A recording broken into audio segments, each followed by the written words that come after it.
Video کو like کر کے آگے شیئر ضرور کر دینا۔ محمد رسول اللہ میرے اور آپ کے آقا و مولا حضور سید عالم صلی اللہ علیہ وسلم تشریف لائے 12 ربیع الاول کی مقدس ساعتوں میں، اس لیے یہ دن عیدوں کی عید ہے۔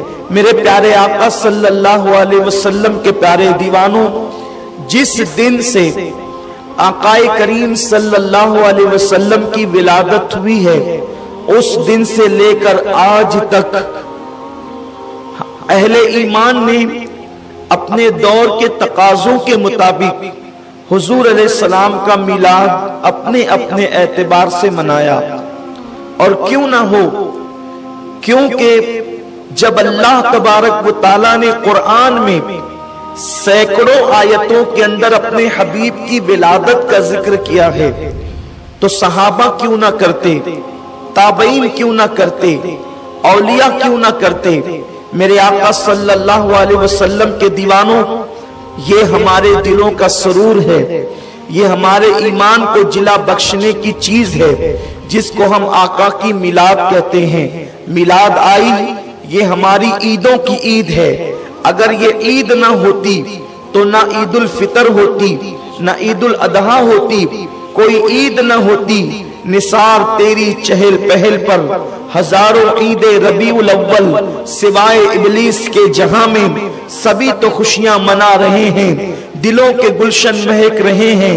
یہ کیف کیوں آج آ رہے ہیں؟ کچھ ایسا محسوس ہو رہا ہے، حضور تشریف لا رہے ہیں۔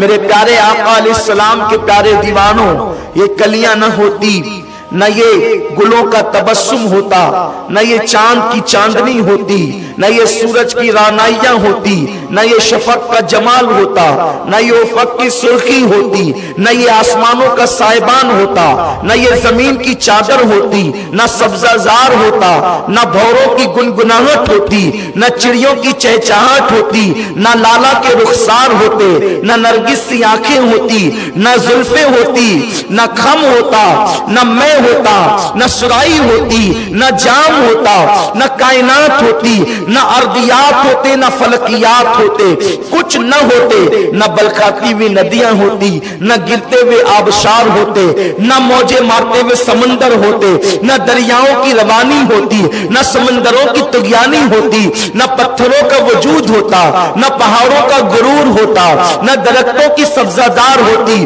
کچھ نہیں ہوتا کائنات میں، نہ ستاروں کی انجمن ہوتی، نہ خدا کی تسبیح و تحلیل ہوتی، نہ نمازوں کا جمال ہوتا، نہ رکوع کی برکتیں ہوتی، نہ سجود کی رانائیاں ہوتی، کچھ نہیں ہوتا کائنات میں اگر آمنہ کا لال نہ ہوتا۔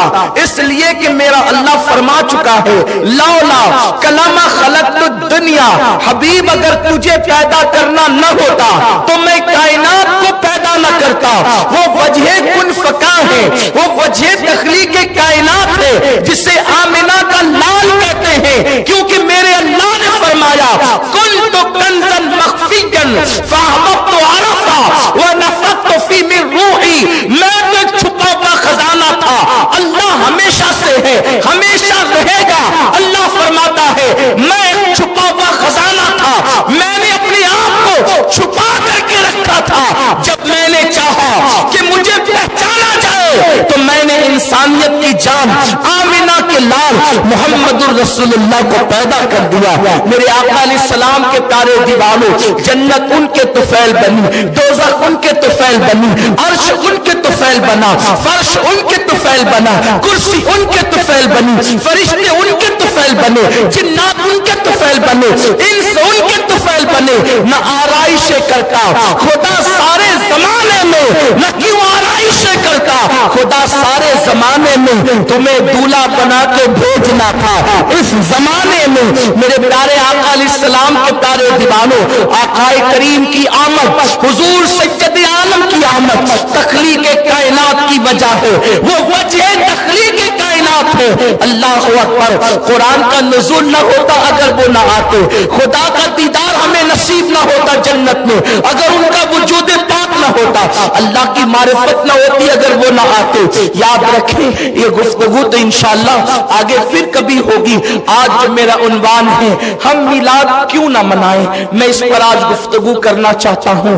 اپنے بیگانے میلاد سے محبت کرنے والوں سے بھی اور میلاد کی مخالفت کرنے والوں سے بھی بس میں تھوڑی دیر ان کے کانوں کی سماعت, ان کے دلوں کی توجہ, ان کی نظروں کی جو ہے وہ پاکیزگی اپنے چہرے کی طرف چاہتا ہوں تاکہ لوگ سنیں ہم میلاد کیوں نہ منائیں. میرے آقا صلی اللہ علیہ وسلم کے دیوانوں, میلاد کہتے ہیں آقا کریم صلی اللہ علیہ وسلم کی ولادت کے ذکر کے کرنے کو.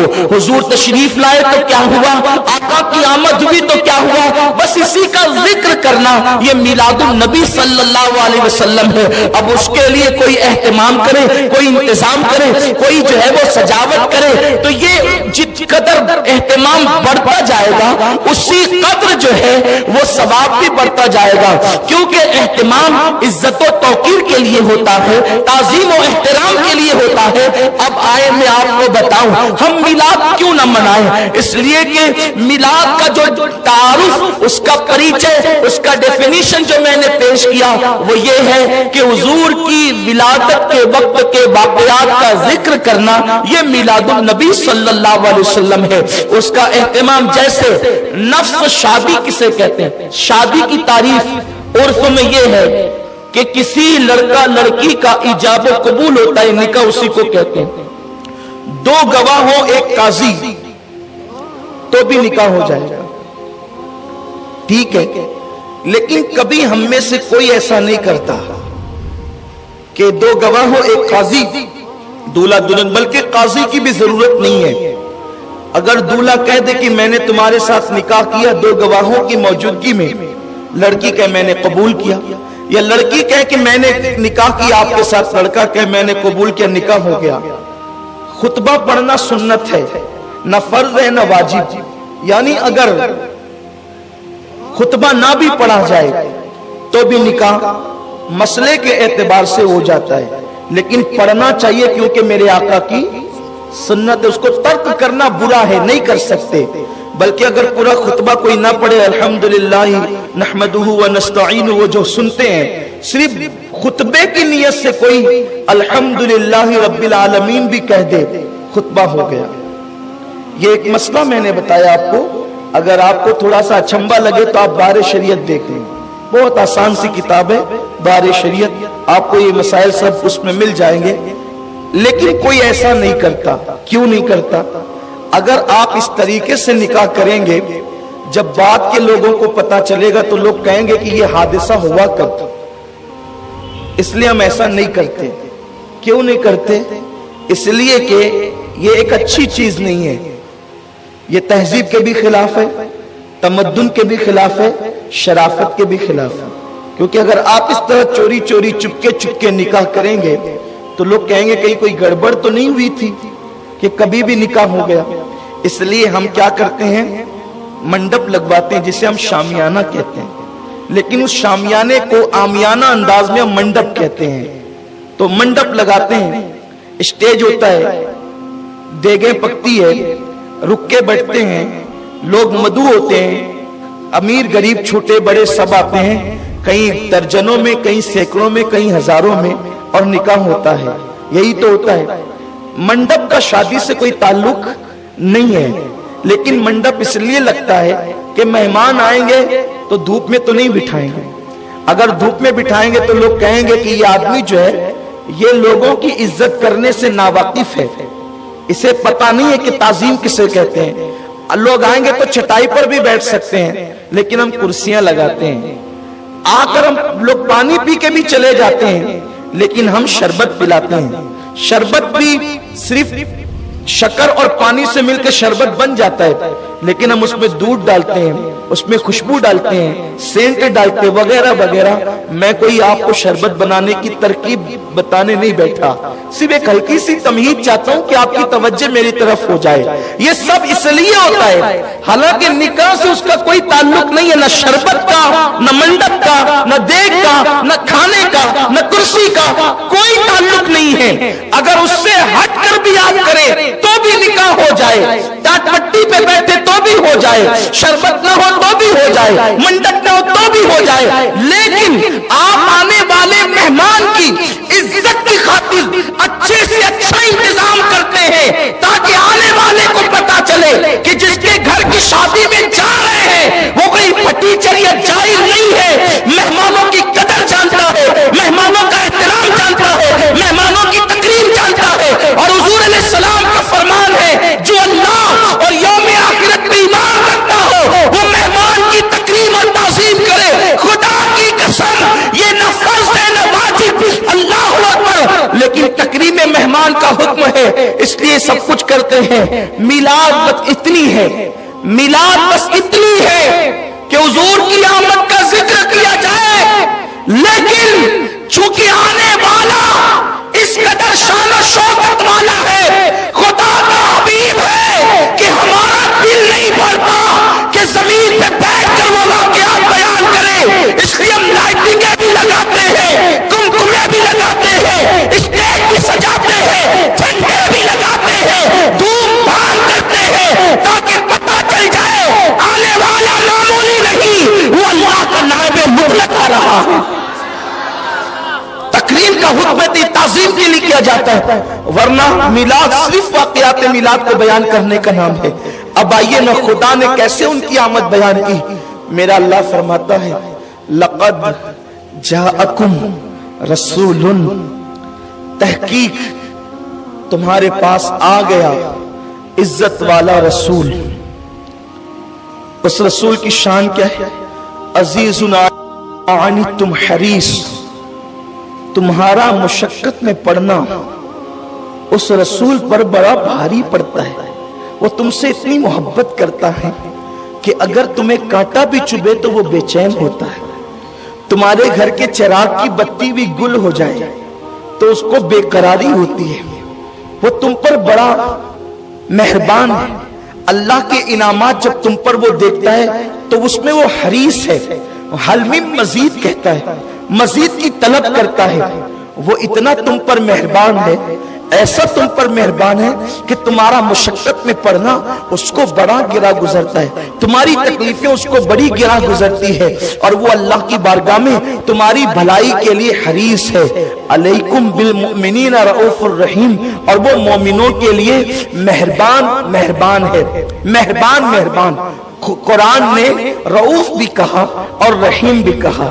یاد رکھیں ماں باپ کے لیے خدا نے رحیم کہا لیکن رؤوف نہیں کہا. اور بھی جگہ پر کہیں کسی کو رؤوف کہا تو رحیم نہیں, لیکن یہاں رؤوف بھی کہا اور رحیم بھی کہا. یعنی یہ تم پر مہربان ہے. یہ کتنا مہربان ہے, ایک ماں اپنے بچے پر جتنی مہربان ہوتی ہے اس سے زیادہ یہ تم پر مہربان ہے. ایک باپ اپنی اولاد پر جتنا مہربان ہوتا ہے اس سے کروڑوں درجہ زیادہ یہ تم پر مہربان ہے. بلکہ بتا دوں ذرا دل کے کان اگر میری طرف لگے ہیں تو دل کھول کر بڑی ذمہ داری سے یہ گفتگو سن لے. وہ ماں سے زیادہ مہربان ہے, وہ باپ سے زیادہ مہربان ہے. حتیٰ کہ ایک نبی اپنی امت پر جتنا مہربان ہوتا ہے وہ نبی سے زیادہ تم پر مہربان ہے. کیونکہ اب آپ دیکھ لیں ذرا, میں بڑی ذمہ داری سے یہ بات کہنے لگا ہوں کہ ایک نبی اپنی امتی پر جتنا مہربان ہوتا ہے وہ اس سے زیادہ تم پر مہربان ہے. اس لیے کہ جناب نوح بھی اپنی امت پر مہربان تھے, جناب موسیٰ بھی اپنی امت پر مہربان تھے, جناب عیسیٰ بھی اپنی امت پر مہربان تھے, جناب داؤد بھی اپنی قوم پر مہربان تھے, جناب یوسف بھی اپنی قوم پر مہربان تھے. یہ سب مہربان تھے. یہ ایک نبی ہی تو تھے جو اپنی امت پر مہربان تھے, لیکن نبی امت پر جتنا مہربان ہوتا ہے یہ اس سے زیادہ مہربان ہے. مطلب کیا ہوا؟ اب ذرا آئیے تاریخ کے جھروکے میں جھانکے اور میری قوم کے